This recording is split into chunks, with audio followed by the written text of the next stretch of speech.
संभाव्य बात्या को नहीं चाषी मुंडरे चढ़क क्षेत्र हसुची सुनार फसल ठीक अमल समय बात्या किंबा वर्षा हेले धान घर को नेबा संभव हेब नाही जहाकु नहीं चिंतार पशिछंती चाषीकूल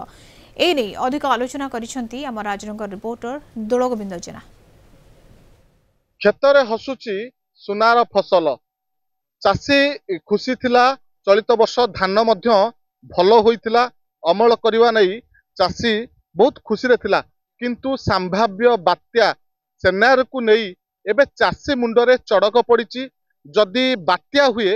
व्यापक क्षयक्षति हम जदि बात्या न हुई लघुचाप जनित वर्षा हुए केते प्रभाव पड़ो चाषी मान सहित से नहीं चाषी मध्य बहु चेष्टा जारी रखी आम सीधा सड़क आलोचना करवा। आज्ञा कौन कहे जो बात्या संभाव्य बात्या को लेकिन जहाँ आलोचना होची बात्या सृष्टि होची बंगोपसागर रे जदि बात्या हुए केते प्रभाव पड़ो जो धान आपण जो अमल समय बर्तमान कौन किपरि धान अमल करुचंती। बर्तमान अल्प किसी धान कटा है बहुत धान भी पाची गलानी सत आउ अल्प अच्छी 5-10% भाया अच्छी किंतु सब गुड़ाक धान एवं आम आणिक खल लदी पारूनी कारण कटा हो पार वर्षा भी निकट हो गला बहुत निकट में कहते बात्या हुए वर्षा हुए ताल तो धान निश्चित भाव नष्ट हम धान किसी कटा है अल्प किसी काटिचु आम से भी बिल को बिलू भी खड़ा को आसी ना कौन हम ता भी कही होनी बर्तमान किसी बंधाबंधी चली अल्प पाख पाख जो गुड़ा सब कटा होता आम बांधुचु जोड़ा दूर बाटिया कटा से गुड़ा पड़ी किसी कटा भी अच्छी हाथ जो जमी काटि पार्टी जी जमी पाँच काटि पार्टी समस्ते काटा संभव भी हो पारे जदि वर्षा हुए व्यापक वर्षा है माने बहुत क्षति हम बाध्य होकर आत्महत्या करने छड़ा किसी ना कारण सुनार फसल बर्तमान हसुचे आम छाती कुंडे मोटर जे धान आसिले जो करजबार करूँ करजबार जो गुड़ाक धान फान बिकिले दबू जदि वर्षा होगा नष्ट होगा दादन खटिवा छड़ा कि मरवा छड़ा किसी बाट ना जदि बात्या सृष्टि होती बात्या न हो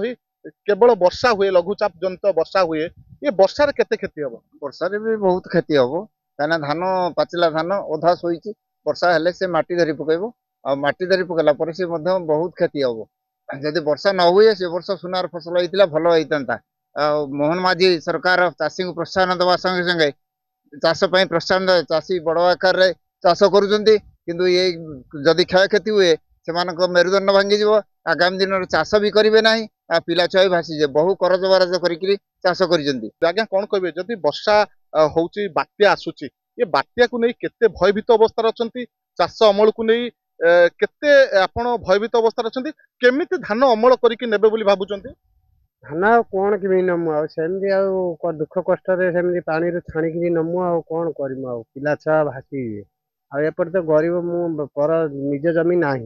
पर जमी आनी चाष करके खाऊ करज भी लक्षाधिक करज करदे आ जदि ये भसई नहीं जीव मोर उपाय कौन अच्छे घर छाड़ी कौन पलैजी आ पिला छुआ जहाँ कौन कर निश्चिंत भाव चाषी आप जो प्रतिक्रिया शुणुते से बहुत दुखरे अच्छा कारण जदि धान नष्ट हुए जदि वर्षा हुए ताहले व्यापक क्षयक्षति हो बिलरे धान गुड़िक